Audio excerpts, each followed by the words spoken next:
తెలంగాణలో ఆషాఢమాస బోనాల ఉత్సవాలు ఘనంగా ప్రారంభమయ్యాయి. ఈ సందర్భంగా లంగర్ హౌస్ చౌరస్తాలోని శ్రీ శ్రీ శ్రీ గోల్కొండ జగదాంబ మహాకాళి అమ్మవారికి రాష్ట్ర ప్రభుత్వం తరపున మంత్రులు పొన్నం ప్రభాకర్, కొండ సురేఖ పట్టు వస్త్రాలు సమర్పించి ప్రత్యేక పూజలు చేపట్టారు. ఇక ఈ కార్యక్రమంలో ప్రభుత్వ సలహాదారు వి Hanumantharao, MLA Danam Nagender, BC commissioner chairman Niranjan, Madhu Yashki Goud, పలువురు కార్పొరేషన్ చైర్మన్లు, దేవాదాయ శాఖ అధికారులు, జిల్లా కలెక్టర్ ప్రియాంక అలా, ఆలయ కమిటీ ప్రతినిధులు పాల్గొన్నారు. ఈ సందర్భంగా మంత్రి పొన్నం ప్రభాకర్ మాట్లాడుతూ గోల్కొండలో ప్రారంభమయ్యే బోనాల పండుగ తెలంగాణ సంస్కృతి సాంప్రదాయాలకు ప్రతీక అన్నారు. అమ్మవారికి సమర్పించే బోనం భక్తి, విశ్వాసం, కృతజ్ఞతకు నిదర్శనమన్నారు. ముఖ్యమంత్రి రేవంత్ రెడ్డి నాయకత్వంలో రాష్ట్ర ప్రభుత్వం బోనాల ఉత్సవాలను అత్యంత వైభవంగా నిర్వహించుకునేందుకు అన్ని శాఖల సమన్వయంతో విస్తృత ఏర్పాట్లు చేసినట్లుగా తెలిపారు. రాష్ట్ర ప్రజలందరూ సుఖ సంతోషాలతో ఆయురారోగ్యాలతో ఉండాలని, తెలంగాణ మరింత అభివృద్ధి చెందాలని అమ్మవారిని ప్రార్థించినట్లుగా తెలిపారు.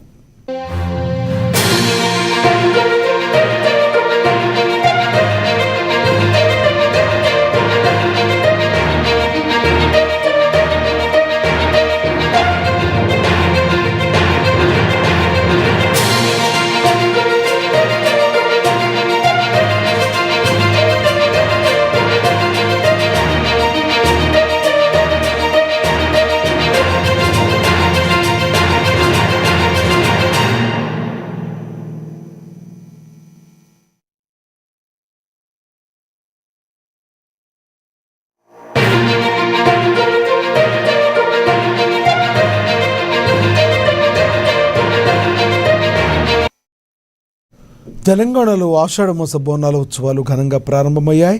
ఈ సందర్భంగా లంగర్ హౌస్ చౌరస్తాలో శ్రీ శ్రీ శ్రీ గోల్కొండ జగదాంబ మహాకాళి అమ్మవారికి రాష్ట్ర ప్రభుత్వం తరపున మంత్రులు పొన్నం ప్రభాకర్, కొండ సురేఖ పట్టు వస్త్రాలు సమర్పించి ప్రత్యేక పూజలు నిర్వహించారు. ఈ కార్యక్రమంలో ప్రభుత్వ సలహాదారు Hanumantharao, MLA Danam Nagender, BC commission chairman Niranjan, Madhu Yashki Goud, పలువురు కార్పొరేషన్ చైర్మన్లు, దేవాదాయ శాఖ అధికారులు, జిల్లా కలెక్టర్ ప్రియాంక అలా, ఆలయ కమిటీ ప్రతినిధులు పాల్గొన్నారు. ఈ సందర్భంగా మంత్రి పొన్నం ప్రభాకర్ మాట్లాడుతూ గోల్కొండలో ప్రారంభమయ్యే బోనాల పండుగ తెలంగాణ సంస్కృతి సాంప్రదాయాలకు ప్రతీక అన్నారు. అమ్మవారికి సమర్పించే బోనం భక్తి, విశ్వాసం, కృతజ్ఞతకు నిదర్శనమన్నారు. ముఖ్యమంత్రి రేవంత్ రెడ్డి నాయకత్వంలో రాష్ట్ర ప్రభుత్వం బోనాల ఉత్సవాలను అత్యంత వైభవంగా నిర్వహించేందుకు అన్ని శాఖల సమన్వయంతో విస్తృత ఏర్పాట్లు చేసినట్లు తెలిపారు. రాష్ట్ర ప్రజలందరూ సుఖ సంతోషాలతో ఆయురారోగ్యాలతో ఉండాలని, తెలంగాణ మరింత అభివృద్ధి చెందాలని అమ్మవారిని ప్రార్థించినట్లుగా మంత్రి తెలిపారు.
న్యూస్ చూస్తున్నాం. మహబూబాబాద్ జిల్లా కొత్తగూడ మండలం గాంధీనగర్లోని ట్రైబల్ వెల్ఫేర్ బాలికల గురుకుల పాఠశాలలో తాగునీటి సమస్య అతి తీవ్ర రూపాన్ని దాల్చింది. కేంద్ర ప్రభుత్వం ప్రతిష్టాత్మకంగా అమలు చేస్తున్న పీఎం శ్రీ పథకం కింద ఎంపికైన ఈ పాఠశాలలో గత నెల రోజులుగా తాగునీరు, నిరుపయోగంగా నీరు అందడం లేదని విద్యార్థులు ఆరోపిస్తున్నారు. నీటి కొరత కారణంగా నిత్యావసరాలు, పరిశుభ్రత నిర్వహణలో తీవ్ర ఇబ్బందులు ఎదురవుతున్నాయని వారు ఆవేదన వ్యక్తం చేస్తున్నారు. పలుమార్లు యాజమాన్యం దృష్టికి తీసుకెళ్లిన సమస్య పరిష్కారం కాకపోవడంతో విద్యార్థులు రోడ్డుపై ధర్నాకు దిగారు. సమాచారం అందుకున్న పోలీసులు, స్థానిక అధికారులు ఘటనా స్థలానికి చేరుకుని విద్యార్థులతో మాట్లాడి సమస్యను పరిష్కరిస్తామని హామీ ఇచ్చారు.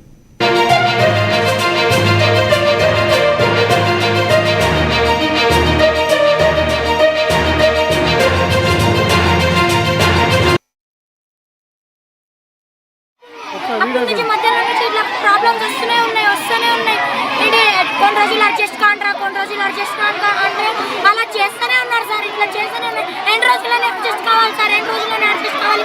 అయినా అడ్జస్ట్ అవుతున్నాం కదా సరే, 2 రోజులు మేడాలైనా సరే చెప్తున్నారు కదా చెప్పేసి 2 రోజుల నుంచి అడ్జస్ట్ అవుతున్నాం తెలుసా సార్. 2 రోజుల్లో ఉన్నాయి సార్ ఒక 4-5 బస్, అవి కూడా ఇప్పుడు వస్తలేవు సార్. ప్రిన్సిపల్ మేడం వస్తున్నారు సార్. హోమ్ సిక్ ఇస్తారా అని అంటున్నారు సార్. హోమ్ సిక్ ఇవ్వను అంటున్నారు సార్. ఇవ్వరంట సార్. బాత్రూమ్స్ 2020 10 కలెక్ట్ చేసి ఇస్తే ఇట్లా కలెక్ట్ చేసి ఇస్తే 2 బాత్రూమ్స్ మెల్లగా చేపిస్తామంటున్నారు. అంటే మేము ఇచ్చుకోవాలా సార్ డబ్బులు? డీజే అయినా ఏదైనా ఫంక్షన్ లేక పార్టీ ఏదైనా ఇచ్చినా మనీ ఏదైనా అంటే 10 రూపీస్ 20 రూపీస్ కలెక్ట్ చేసి చేపిస్తారు సార్. అండ్ వాష్రూమ్ సార్ ఒక్కడి బాగాలేదు సార్. 10 బాత్రూమ్స్ ఉన్నాయి, 10 బాత్రూమ్స్ మొత్తం బాగాలేవు సార్. అవి కూడా 2020 కలెక్ట్ చేసి ఇస్తే అవి కూడా 2 బాత్రూమ్స్ నీట్గా చేపించి ఇస్తా అంటున్నారు సార్. అసలు ఒక్క బాత్రూమ్ లేదు సార్. ఒక బాత్రూమ్ మంచిగా ఉంది సార్. అది కూడా డోర్ లేదు సార్. ఏది డోర్ లేదు. మెన్షన్స్ గిట్లా అయినా ఎన్ని పాములు తిరుగుతున్నాయంటే మొన్న అనకుండా సార్ ఇంత పెద్దగా ఉంది సార్.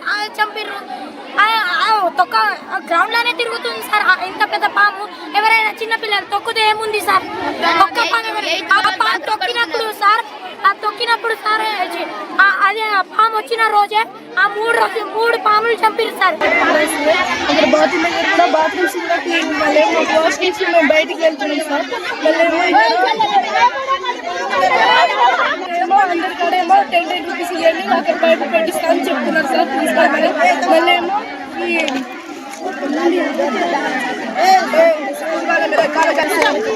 కొన్ని రోజులు అడ్జస్ట్ అయ్యాం సార్. ఇప్పుడు అడ్జస్ట్ కావట్లేము సార్. అక్కడ బయటికి వెళ్ళమంటున్నారు మేడం సార్. వాష్రూమ్కి మాకు పీరియడ్స్ అయిన వాళ్ళకి ఇబ్బంది అవుతుంది సార్. మాకు చదువుతున్నాను నేను చాలా ప్రాబ్లమ్స్ ఉన్నాయి. వాటర్ ప్రాబ్లమ్ కానీ బాత్రూమ్ ప్రాబ్లమ్స్ కానీ ఏదైనా మెన్షన్స్ అవుతుంటే బకెట్ పట్టుకొని మరి బాత్రూమ్స్ వెళ్ళాల్సి వస్తుంది. ఇక్కడ పెద్ద కొండ చిన్న వచ్చింది చంపాము. అదే రోజు 3 పాములను కూడా చంపాము. అయినా ఇక్కడ చిన్న రెస్పాన్సిబిలిటీ కూడా లేదు. హోమ్ సిక్ కాలేజ్ అడిగితే ఇవ్వమని చెప్తున్నారు. ఇదేమి శ్రీ చైతన్య స్కూల్ కాదు, లక్షలు పెట్టి చదవడానికి ఇక్కడ ఉండవు గురుకులం స్కూల్స్ ఇవి అంటున్నారు. మేము ఎలా చదవాలి అసలు ఏం తెలియట్లేదు. వాటర్ ప్రాబ్లమ్ అయితే ఫుల్ సఫిషియెంట్ అస్సలు లేదు మాకు. ఇక్కడ బాత్రూమ్స్ లేదా 700 మధ్య ఎలా వెళ్ళాలి చెప్పండి అసలు. ఒక్క బాత్రూమ్ మీరు వచ్చి అక్కడ చూస్తే కాళ్ళు కూడా పెట్టలేదు. దాంట్లో మేము అడ్జస్ట్ చేస్తున్నాం. అక్కడ మొత్తం గట్టి దాంట్లో ఎలా వెళ్తారు? అక్కడ పాములు ఉంటాయి, తేళ్లు ఉంటాయి. ఆ రోజు 10 రూపీస్ అడుగుతున్నారు మేడం. అక్కడ పగిలిపోవడం మీ దగ్గర 10 రూపీస్ కాంట్రాక్ట్ చేస్తామంటున్నారు. మొన్న చిన్న పిల్ల వెళ్ళిపోయింది బయటికి. ఆమె వన్ మంత్ అవుతుంది స్కూల్ స్టార్ట్ అయ్యి, కాలేజ్ స్టార్ట్ అయ్యి. కానీ ఇక్కడ చిన్నగానే ఏం లేదు అసలు. ఏం ఫెసిలిటీస్ లేదు. చేపిస్తామంటున్నారు కానీ ఏం చేపిస్తలేదు అసలు.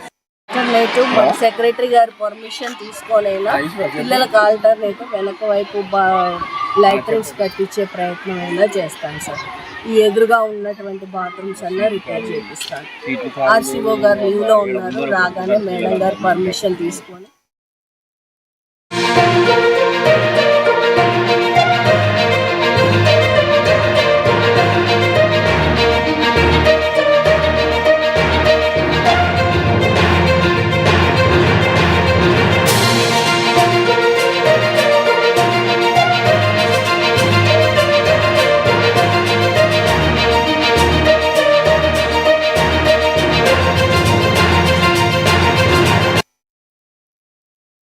రైట్ బిగ్ బ్రేకింగ్ న్యూస్ చూస్తున్నాం. హైదరాబాద్లోని సైదాబాద్ సక్సెస్ స్కూల్లో హోంవర్క్ సంబంధించిన వివాద ఉద్రిక్తతకు దారితీస్తుంది. ఓ విద్యార్థికి ఖురాన్ చదవాలని హోంవర్క్ ఇచ్చారంటూ ఆరోపణలు రావడంతో హిందూ సంఘాల ప్రతినిధులు స్కూల్ను ముట్టడించేందుకు ప్రయత్నించారు. పరిస్థితి ఉద్రిక్తకరంగా మారడంతో పోలీసులు వారిని అడ్డుకుని అదుపులోకి తీసుకున్నారు. ఘటనపై స్పందించిన స్కూల్ యాజమాన్యం సంబంధిత టీచర్ను సస్పెండ్ చేసినట్లుగా ప్రకటించింది. అలాగే పాఠశాలలో ఎలాంటి మతపరమైన బోధనలు నిర్వహించబోమని స్పష్టం చేసింది. ఇదిలా ఉండగా విద్యాశాఖ అధికారులు స్కూల్లో తనిఖీలు నిర్వహిస్తూ విద్యార్థి తండ్రి ఇచ్చిన వాంగ్మూలం ఆధారంగా ఘటనపై విచారణ కొనసాగిస్తున్నారు. అధికారులు నివేదిక అనంతరం పూర్తి వివరాలు వెల్లడయ్యే అవకాశం ఉంది. Religious matter, you cannot write that in the Hindu people books. No, that is completely a misunderstanding. That is completely a misunderstanding. We are not misunderstanding. How can you write that in a diary? I have recorded what you are telling right now. It is mandatory and it is, wait, let me talk. And it is mandatory on every children's book. Then you should also write that Bhagavad Gita is mandatory. Wait, excuse me. पहले भी लिखा था. Strike off क्या है?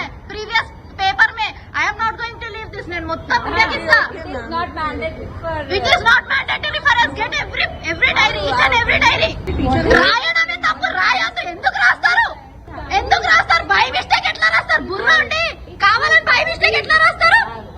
పాత బస్తీలో సైదాబాద్ ఏరియాలో ఒక స్కూల్ ఉన్నది. అదే స్కూల్లో 2వ క్లాసు చదువుకుంటున్న మన ఒక హిందూ అబ్బాయి, అదే అబ్బాయికి స్కూల్ మేనేజ్మెంట్ నువ్వు కలమా చదివి చూపెట్టు అని ఆ 2వ క్లాస్ అబ్బాయి పైన ప్రెషర్ వేసినారు. వాళ్ళ ఫ్యామిలీకి తెలిసిన తర్వాత ఆ స్కూల్ మేనేజ్మెంట్ కి సవాల్ చేసినారు ఆ ఫ్యామిలీ మెంబర్స్. మా హిందూ అబ్బాయికి ఏ విధంగా మీరు కలమా చదువుకోవాలి, చదువు చూపెట్టని ఏ విధంగా మీరు ప్రెషర్ ఇస్తారని వాళ్ళు క్వశ్చన్ అయితే పెడుతున్నారు.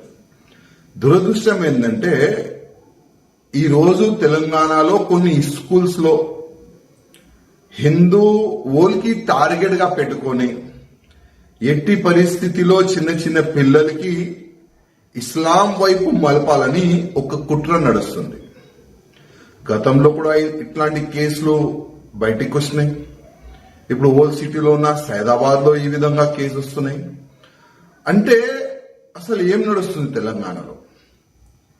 మేము ముందు నుంచి చెప్తున్నాం, తెలంగాణ హిందువులకి తెలంగాణ ప్రజలకి చెప్తున్నాం, పెద్ద కుట్ర నడుస్తుంది. యావత్ భారతదేశంలో ఉన్న కొంతమంది టెర్రరిస్టులు, అట్లాంటి మెంటాలిటీ పెట్టుకోలు భారతదేశంలో గజవా హిందూ చేయాలని ఒక ఆలోచనలో వాళ్ళు ఉన్నారు. అందుకోసం వాళ్ళు స్కూల్ ఇడుస్తలేదు, కాలేజ్ ఇడుస్తలేదు, మాల్స్ గాని కాలనీస్ గాని బస్తీలు గాని ఏ ఏరియా కూడా వాళ్ళు ఇడుస్తలేదు. ప్రతి ఒక్క యాంగిల్లో హిందువుల పైన దాడి చేయాలి, అదే ఒక లక్ష్యం వాళ్ళు పెట్టుకున్నారు. లవ్ జిహాద్ పేరు పెట్టుకుని గాని, ఈ గౌ హత్య పేరు పెట్టుకుని గాని, ఎక్కడైనా హిందువులు ఒక గ్రూప్ గా ఉంటే వాళ్ళపైన దాడి చేసే ఆ విధంగా గాని అన్ని విధాలుగా తెలంగాణలో కొంతమంది రెచ్చపోతారు.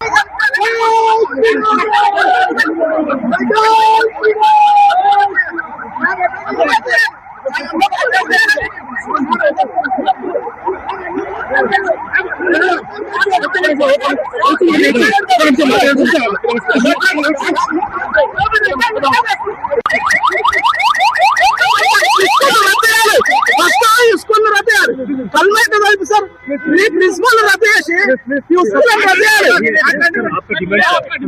स्कूल में रहते करना सब कलमा कैसा पढ़ा देते हैं?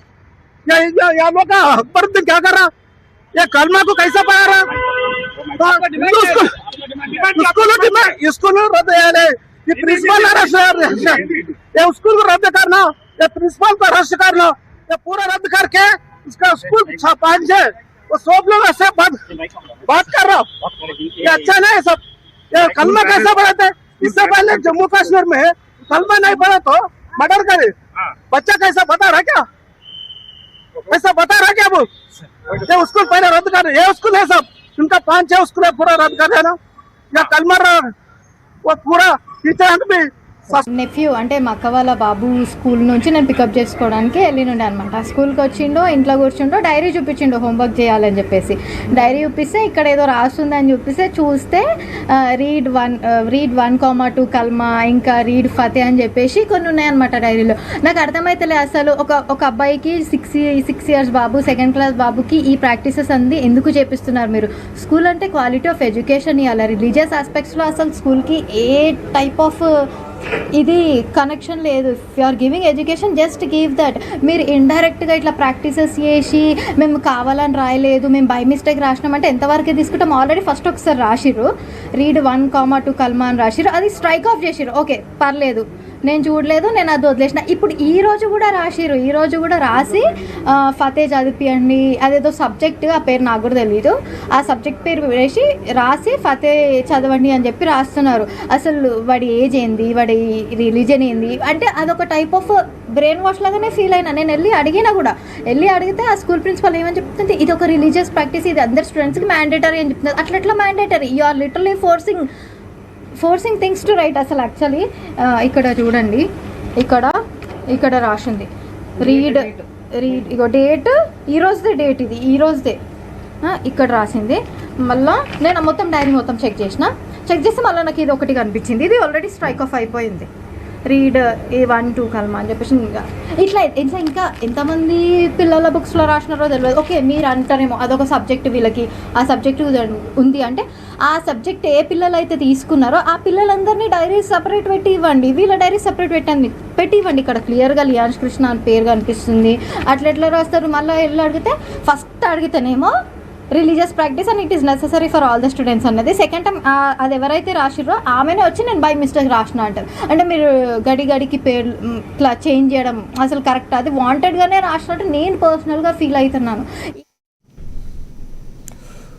నేరస్తులను సంస్కరించి ఈ సమాజంలోకి పంపాల్సిన జైలు వ్యవస్థలోనే అక్రమాల ఆరోపణలు కలకలం రేపుతున్నాయి. నిజామాబాద్ జిల్లా సెంట్రల్ జైల్లో మరోసారి వివాదాలకు కేంద్ర బిందువుగా మారింది.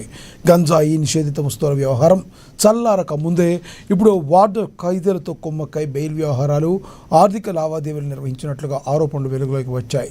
గత 12 ఏళ్లుగా అదే జైల్లో విధులు నిర్వహిస్తున్న వార్డర్ గోపాల్ ఖైదీలకు బెయిల్ కోసం ష్యూరిటీలు ఏర్పాటు చేయడం, ఆర్థిక సహాయం చేయడంతో పాటు దొంగతనాల సొమ్ములో వాటాలు తీసుకున్నట్లుగా జైళ్ల శాఖ విచారణలో తేలినట్లుగా సమాచారం. ఈ వ్యవహారంలో కేసు నమోదు చేసిన పోలీసులు దర్యాప్తు చేపట్టగా గోపాల్ ప్రస్తుతం పరారీలో ఉన్నట్లుగా తెలుస్తోంది. ఇదే జైల్లో గతంలో గంజాయి నిషేధిత వస్తువుల వ్యవహారం, ఖైదీలపై దాడి ఘటనల నేపథ్యంలో పలువురు అధికారులపై చర్యలు తీసుకున్న విషయం తెలిసిందే. వరుస వివాదాలతో నిజామాబాద్ జిల్లా సెంట్రల్ జైలు మరోసారి వార్తలో నిలిచింది.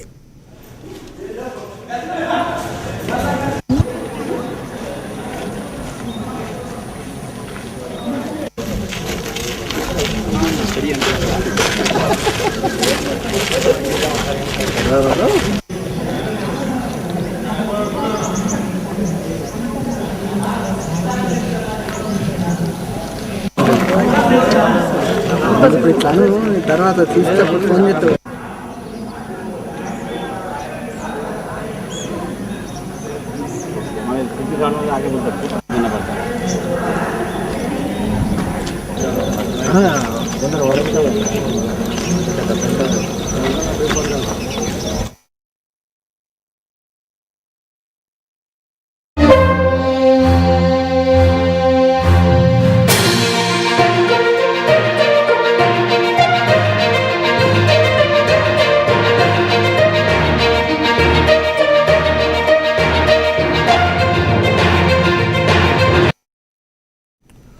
ఆంధ్రప్రదేశ్లోని గుంటూరు జిల్లా మంగళగిరి ఎయిమ్స్లో కరోనా కలకలం రేగింది. కరోనా లక్షణాలతో ఆసుపత్రికి వచ్చిన ఓ వ్యక్తికి వైద్యులు చికిత్స అందించి అనంతరం హోమ్ ఐసోలేషన్కు పంపించారు. మరోవైపు జ్వరాల కేసులు పెరుగుతున్న నేపథ్యంలో ఎయిమ్స్లో ప్రత్యేక ఫీవర్ వార్డును ఏర్పాటు చేశారు. గుంటూరు ప్రభుత్వ ఆసుపత్రి వైద్యాధికారులు కూడా అప్రమత్తమై అవసరమైన వైద్య ఏర్పాట్లు చేపట్టారు. ప్రజలు జ్వరం, జలుబు వంటి లక్షణాలు కనిపిస్తే వెంటనే వైద్యులను సంప్రదించాలని అధికారులు సూచిస్తున్నారు.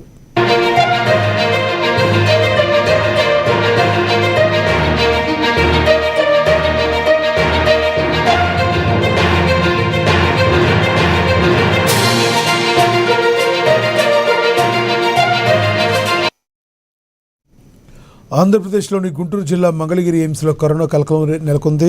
కరోనా లక్షణాలతో ఆసుపత్రికి వచ్చిన వ్యక్తికి వైద్యులు చికిత్స అందించి అనంతరం హోమ్ ఐసోలేషన్కు పంపించారు.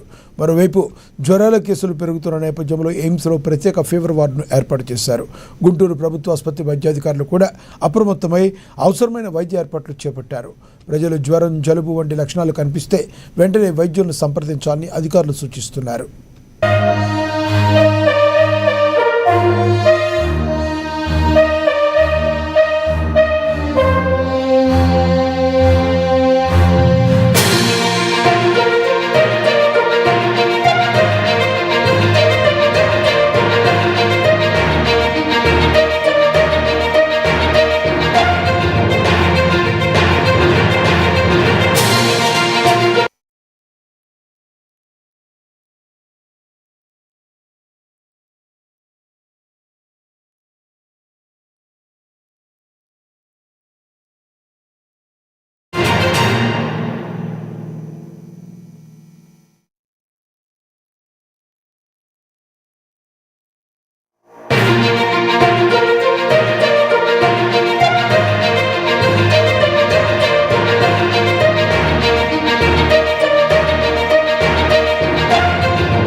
హైదరాబాద్లోని కేపీహెచ్బీ పోలీస్ స్టేషన్ పరిధిలో ఓ మైనర్ బాలికపై లైంగిక దాడి జరిగినట్లు ఆరోపణలు వెలుగులోకి వచ్చాయి.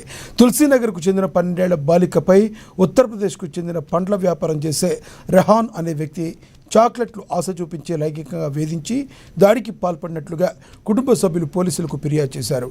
బాధితురాలి తల్లిదండ్రుల ఫిర్యాదు మేరకు పోలీసులు పోక్సో చట్టం కింద కేసు నమోదు చేశారు.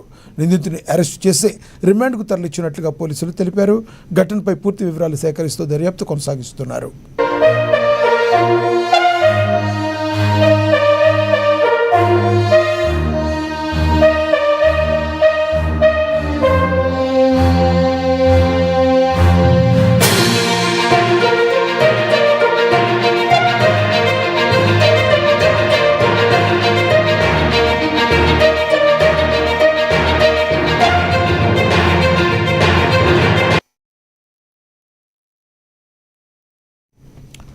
రాష్ట్ర మంత్రి వాకిటి శ్రీహరి ప్రజలతో ముఖాముఖి నిర్వహించి వారి సమస్యలు, వినతులను స్వీకరించారు. ఈ సందర్భంగా ప్రజలు వినిపించిన పలు సమస్యలపై స్పందించిన మంత్రి వాటి పరిష్కారానికి తగిన చర్యలు తీసుకుంటామని హామీ ఇచ్చారు. అనంతరం మీడియాతో మాట్లాడిన ఆయన రాష్ట్ర ప్రభుత్వంపై బీఆర్ఎస్ పార్టీ విషప్రచారం చేస్తుందని ఆరోపించారు. తెలంగాణను భారీ అప్పుల పాలు చేసిన బీఆర్ఎస్ ప్రభుత్వమేనని విమర్శించారు. అలాగే కాళేశ్వరం ప్రాజెక్టు విషయంలో కూడా వాస్తవాలకు విరుద్ధంగా పచ్చి అబద్ధాలు ప్రచారం చేస్తున్నారని మండిపడ్డారు. ప్రజలు వాస్తవాలను గుర్తించి అసత్య ప్రచారాన్ని నమ్మవద్దని మంత్రి వాకిట శ్రీహరి కోరారు. మాట్లాడుతూ ఉన్నారు, మాకు 3 నెలలు ఇచ్చి చూడండి, మొత్తం అన్ని నీళ్ళు నింపుతాం, నాకు ఫ్యాన్ వద్దు, కారు వద్దు, టేబుల్ వద్దు, జీతం వద్దు అని కథలు చెప్పుకుంటా. నీకు 3 నెలలు ఎందుకు కర్మ? తెలంగాణ ప్రజలు మీ మాటలు నమ్మి 9.5 సంవత్సరాలు ఇచ్చినప్పుడే ఏం చేయలే, ఇప్పుడు 3 నెలల్లో ఏం చేస్తారు? వాళ్ళకు అర్థమైపోయింది. పేద బీద మధ్యతరగతి కుటుంబాలన్నీ కూడా ఈరోజు భారతదేశంలో ఉన్న 29 రాష్ట్రాలలో 28 రాష్ట్రాలల్లో మధ్యాహ్నము భోజనం కానీ లేకపోతే కోపం దుగుణాల బియ్యం కానీ దొడ్డు బియ్యం వేస్తారు. మన రాష్ట్రంలో కాళేశ్వరం లేకుండా కూడా పండించిన పంట, ఆ పంటను బియ్యంగా మార్చి ఈ రాష్ట్రంలో పెద్దోని కొడుకైనా పేదోని కొడుకైనా ఒకే రకమైన బియ్యం తినాలి, అన్నం తినాలనే ఉద్దేశంతో ఒక గొప్ప కార్యక్రమం గ్రామాలలో పోతే నిజంగా చెప్తా ఉన్నా, ఈ ఇండ్ల విషయంలో కానీ, ఈ కూపన్ షాపులల్లో సన్నబియ్యం విషయంలో కానీ, రోడ్ల విషయంలో కానీ, హ్యామ్ రోడ్ల విషయంలో కానీ, హాస్పిటలైజేషన్ విషయంలో కానీ, సీసీ రోడ్ల విషయంలో కానీ, నీళ్ళ ట్యాంకులు కన్స్ట్రక్షన్ విషయంలో కానీ. ఏపీ సీఎం నారా చంద్రబాబు నాయుడు సతీమణి నారా భువనేశ్వరి తిరుమల వెంకటేశ్వర స్వామి వారిని దర్శించుకున్నారు. దర్శనం కోసం తిరుమలకు చేరుకున్న ఆమెకు టీటీడీ రిసెప్షన్ అధికారులు ఘన స్వాగతం పలికి ప్రత్యేక దర్శన ఏర్పాట్లు చేశారు. స్వామివారి దర్శనం అనంతరం రంగనాయకుల మండపంలో వేద పండితుల వేదాశీర్వచనం అందించారు. అనంతరం టీటీడీ అధికారులు స్వామివారి పట్టు వస్త్రాలు, తీర్థ ప్రసాదాలను నారా భువనేశ్వరికి అందించారు. ఈ సందర్భంగా శ్రీవారి దర్శనం ఎంతో ఆనందం కలిగించిందని తెలిపారు భువనేశ్వరి.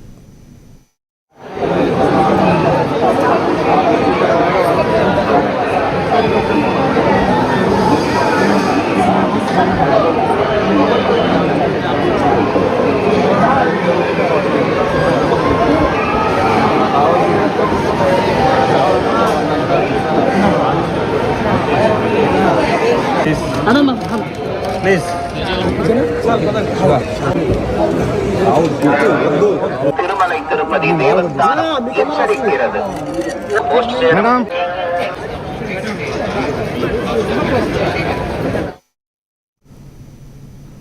బాపట్ల జిల్లా చీరాల్లో సీఎం సహాయ నిధి చెక్కుల పంపిణీ కార్యక్రమం ఘనంగా జరిగింది. స్థానిక టీడీపీ కార్యాలయంలో నిర్వహించిన ఈ కార్యక్రమంలో ఎమ్మెల్యే కొండయ్య 42 మంది లబ్ధిదారులకు మొత్తంగా 54 లక్షల రూపాయల చెక్కులను అందజేశారు. ఈ సందర్భంగా ఎమ్మెల్యే ఆపదలో ఉన్న పేద కుటుంబాలకు సీఎం సహాయ నిధి ఎంతో భరోసానిస్తుందని తెలిపారు. కూటమి ప్రభుత్వం అధికారంలోకి వచ్చినప్పటి నుండి ఇప్పటి వరకు 1032 మంది లబ్ధిదారులకు 9.85 కోట్ల విలువైన సహాయ నిధి అందించినట్లుగా వెల్లడించారు. అర్హులైన ప్రతి లబ్ధిదారునికి ప్రభుత్వ సంక్షేమ పథకాలు చేరేలా చర్యలు తీసుకుంటున్నామని, ఆర్థిక ఇబ్బందుల్లో ఉన్న కుటుంబాలకు ప్రభుత్వం అన్ని విధాలుగా అండగా నిలుస్తుందని ఎమ్మెల్యే కొండయ్య స్పష్టం చేశారు. 1032 మందికి 9,89 లక్షల రూపాయలు ఇప్పటి వరకు చీరాల నియోజకవర్గం ఇవ్వడం జరిగింది. ఈ ఒక్కరోజే 42 మందికి 54 లక్షల రూపాయలు ఈరోజు చెక్కులు పంపిణీ జరగడం జరిగింది. మీ అందరికీ తెలుసు, గౌరవ ముఖ్యమంత్రి వర్యులు నారా చంద్రబాబు గారు, పవన్ కళ్యాణ్ గారు, అలాగే మోడీ గారి సహకారంతో ఈరోజు జరుగుతున్నటువంటి ఈ కూటమి ప్రభుత్వంలో ఒక చీరాల నియోజకవర్గంలోనే ప్రతి నెల 30,000 మంది పైచులకు ఎన్టీఆర్ భరోసా పెన్షన్ల పథకాలు అమలు జరుగుతుంది. దాదాపు దీనికి 12,79 లక్షల రూపాయలు ఈ ఒక్క నియోజకవర్గంలోనే ఇవ్వడం. హైదరాబాద్ అంబర్పేట నియోజకవర్గంలోని పటేల్ నగర్లో ఇబ్రాహిమియా మసీదు, బిలాల్ మసీదు పరిసర ప్రాంతాల్లో ఎంఐఎం సీనియర్ నాయకుడు మొహమ్మద్ నయీం ఆధ్వర్యంలో సర్ఫ్ ఫారాలపై ఇంటింట అవగాహన కార్యక్రమాన్ని నిర్వహించారు. ఈ సందర్భంగా ఇప్పటికే ఫారాలు తీసుకున్న ప్రతి ఒక్కరూ వాటిని పూర్తిగా నింపి ఎలాంటి ఆలస్యం చేయకుండా తమ పరిధిలోని బూత్ లెవెల్ ఆఫీసర్లకు అందజేయాలని ఆయన విజ్ఞప్తి చేశారు. కమిటీ హాళ్లు, పాఠశాలలు తదితర కేంద్రాల్లో విధులు నిర్వహిస్తున్న బిఎల్ఓలకు లేదా ఇంటింటికి వచ్చే బిఎల్ఓలకు పూర్తి చేసిన ఫారాలను సమర్పించాలని ప్రజలకు సూచించారు. ఓటర్ జాబితా ప్రత్యేక సవరణ ప్రక్రియను సకాలంలో పూర్తి చేసి ఫారాలు తప్పనిసరిగా అందజేయాలని మొహమ్మద్ నయీం పిలుపునిచ్చారు. ప్రోగ్రామ్ నడుస్తున్నది. ఆ ప్రోగ్రాం వల్ల మనకు అందరికీ తెలుసు, బిఎల్ఓ తరఫు నుంచి 2 ఎన్యూమరేషన్ ఫామ్స్ డిస్ట్రిబ్యూట్ చేస్తున్నారు. ఆ డిస్ట్రిబ్యూషన్ ఫామ్స్ ఏదైతే డిస్ట్రిబ్యూట్ అయినాయో మీ దగ్గర అందరు బస్తీలలో, అందరు బూత్లలో, ఆ ఫామ్స్ మేము ఏదైతే చూస్తున్నామో అందరు ఫామ్స్ అయితే నింపుతున్నారు, కానీ ఆ ఫామ్స్ బిఎల్ఓస్కి సబ్మిట్ చేస్తలేరు. అది అవ్వట్లేదు. అంటే మేము కొంచెం డోర్ టు డోర్ మన పటేల్ నగర్ అంబర్పేట కాన్స్టిట్యున్సీ పటేల్ నగర్ డివిజన్లో డోర్ టు డోర్ మేము అందరితో కలిసి మేము డోర్ టు డోర్ క్యాంపెయినింగ్ చేసి అందరికి అవేర్నెస్ క్యాంపు లాగా డోర్ టు డోర్ సర్వే కూడా చేస్తున్నాము. ఎవరికైతే ఫామ్ నింపనీకి ఏదైతే కష్టం అవుతుంది, ఇంకా ఫామ్ నింపనీకి వాళ్ళ దగ్గర ఎనఫ్ ఇన్ఫర్మేషన్ లేకపోతే, కొంచెం ఎగ్జాక్ట్ ఇన్ఫర్మేషన్ లేకపోతే అది కూడా సెర్చ్ చేసి ఎట్లా ఫిల్ చేయాలి, ఎక్కడెక్కడ హెల్ప్ డెస్క్ మీ గురించి హెల్ప్ డెస్క్ పెట్టినారు. మేము ఆ జగాలో పోయి మీరు హెల్ప్ డెస్క్లలో మీ ఫామ్ ఫిల్ చేసి బిఎల్ఓస్కి సబ్మిట్ చేయాలని మేము కోరుతున్నాం. అందరితోని కొంచెం మీ అందరితో పర్సనల్ రిక్వెస్ట్ చేస్తున్నాం. ఏదైతే ఫామ్స్ మీరు బిఎల్ఓ ద్వారా తీసుకున్నారో ఆ బిఎల్ఓకి మీరు పోయి ఆ ఫామ్ మీద మీకు కాంటాక్ట్ నెంబర్ ఉంటుంది. ఆ కాంటాక్ట్ నెంబర్ కొంపల్లిలో ఈ నెల 28న జరగనున్న సాంస్కృతిక బోనాల జాతరకు సంబంధించిన పోస్టర్ను నిర్వాహకులు ఆవిష్కరించారు. సిజిఎన్ కల్చర్ అసోసియేషన్ ఆధ్వర్యంలో ఆర్గనైజర్ సందీప్ నేతృత్వంలో ఈ వేడుకను వైభవంగా నిర్వహించనున్నట్లుగా అసోసియేషన్ వ్యవస్థాపకుడు సందీప్ తెలిపారు. కొంపల్లిలోని ఏఎంఆర్ గార్డెన్లో ఏర్పాటు చేసిన విలేకరుల సమావేశంలో ఆయన మాట్లాడుతూ తెలంగాణ సంస్కృతి సాంప్రదాయాలను భావితరాలకు చేరవేయాలనే ఉద్దేశంతో ఈ కార్యక్రమాన్ని నిర్వహిస్తున్నామని చెప్పారు. బోనాల జాతరలో సంప్రదాయ బోనాలు, పోతురాజుల విన్యాసాలు, శివశక్తుల ప్రదర్శనలు, డప్పు వాయిద్యాలు, జానపద కళారూపాలు, సాంస్కృతిక ప్రదర్శనలు ప్రత్యేక ఆకర్షణగా నిలుస్తాయని వెల్లడించారు. ఈ కార్యక్రమంలో ఉత్సవ సమితి నిర్వాహకులు హేమంత్, కార్తీక్, మహేష్, నందిని, మమత, సునీత, చంద్రశేఖర్, అనిల్ తదితరులు పాల్గొన్నారు. మరి గతంలో ఉన్నటువంటి మన ముత్తాతలు ఉన్నటువంటి ఈ సంస్కృతిని మళ్ళీ బయటికి తీసుకురావాలని ఓ సంకల్పంతో ముందుకు నడుస్తున్నటువంటి సందీప్ ఈ నిర్వహిస్తున్నటువంటి ఈ కార్యక్రమానికి మనం అందరం ప్రతి ఒక్కరు సహకరించి దీన్ని జయప్రదం చేసి బహుమతులు, మరి మొదటి బహుమతి, మరి రెండవ బహుమతి, మరి మూడవ బహుమతి ఉన్నది. కాబట్టి దీనిలో మీకున్నటువంటి ప్రతిభను మరి చాటుకొని ఈ ప్రతిభావంతులై మరి ఇక్కడ ప్రైజులు. ఈ నెల 28న జరుగుతున్నటువంటి తెలంగాణ ఆషాఢ మాస బోనాల జాతర సందర్భంగా సాంస్కృతిక కార్యక్రమాలు అంటే ఉగ్గుడోళ్ళు కానీ, పోతరాజులు కానీ, శివసత్తుల విన్యాసాలు కానీ, పోతరాజుల విన్యాసాలతో పాటు వివిధ రకాల చిన్నరుల కూచిపూడి నృత్యాలతోటి అమ్మవారి అలంకరణతోటి ఈ యొక్క ఏఎంఆర్ గార్డెన్ మొత్తం కూడా మొట్టమొదటగా ఆషాఢ మాసం 2026 చక్కటి బోనాల పండుగను మనమందరం కలిసి ఇక్కడ ఏఎంఆర్ గార్డెన్లో చేసుకోవడానికి మీ అందరికీ నేను సగర్వంగా ఆహ్వానం తెలుపుతున్నాను. మన ఆధ్వర్యంలో సిజిఎన్ కల్చరల్ అసోసియేషన్ కొంపల్లి వారి ఆధ్వర్యంలో నిర్వహిస్తున్నటువంటి ఏదైతే ఈ యొక్క సాంస్కృతిక కార్యక్రమంలో భాగంగా పనిచేస్తున్నటువంటి మా వింగ్ హేమంత్ గాని, కార్తీక్, మహేష్, నందిని, చంద్రశేఖర్, మమత, తర్వాత సునీత, ఈ టీం అంతా కూడా ఒక యూనిట్గా ముందుకు వస్తున్నాం కాబట్టి సహకరిస్తున్న అందరికీ కూడా మరొకసారి ధన్యవాదాలు తెలియజేసుకుంటూ ప్రతి ఒక్కరికి ఏదైతే మేము వాళ్ళ కోసం రిలీజ్ చేస్తున్నామో రిజిస్ట్రేషన్ చేసుకోవాల్సినటువంటి అవసరం ఉంటుంది. అందరికీ విచ్చేస్తుంటే అందరికీ కూడా ఇక్కడ మెడికల్ ఏర్పాటు కానీ, ఎమర్జెన్సీ ఏర్పాటు కానీ, భోజన సదుపాయాలు కానీ ఎలాంటి ఇబ్బందులు లేకుండా కళాకారులను కడుపులో పెట్టుకొని కాపాడుకునే విధంగా ఇక్కడ మేము సాంస్కృతికంగా మేము ముందుకు వస్తున్నాం కాబట్టి ఈ నెల 28వ తేదీన జరుగుతున్నటువంటి ఈ యొక్క సాంస్కృతిక కార్యక్రమంలో ప్రతి ఒక్కరూ తమ తమ ప్రతిభను కనబరిచి మీ యొక్క ఖ్యాతిని చాటుకోవాల్సిందిగా కోరుకుంటూ మొదటి బహుమతిగా, రెండవ బహుమతిగా, మూడవ బహుమతిగా విజేతలుగా ఈ యొక్క ఏఎంఆర్ గార్డెన్ నుంచి మీరు బయలుదేరాల్సినటువంటి అవసరం ఉంటుంది. కాబట్టి ప్రతి ఒక్కరూ కూడా దూరం నుంచి వచ్చే వారికి కూడా అన్ని రకాలుగా సదుపాయాలు ఇక్కడ ఏర్పాటు చేస్తున్నాం. అదేవిధంగా